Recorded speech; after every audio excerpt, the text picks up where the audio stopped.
اليوم الثالث على التوالي الدولار الأمريكي يستقر أمام مكينين مصري ليصل إلى 47 جنيه 48 قرش في البنك المركزي المصري. أهلا وسهلا بكم في قناتنا، القناة اللي بنقدم لكم فيها كل جديد في أسعار العملات والذهب لحظة بلحظة. تابع الفيديو للنهاية عشان تعرف أحدث أسعار الدولار في البنوك. نبدأ على بركة الله.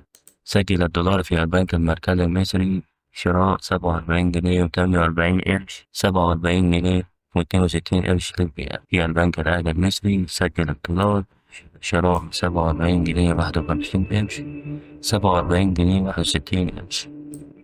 في بنك CIB التجاري الدولي سجل الدولار شراء 47 جنيه و51 قرش، 47 جنيه و61 قرش للبيع. في بنك الإسكندرية سجل الدولار شراء 47 جنيه و47 قرش، للبيع سجل 47 جنيه و57 قرش.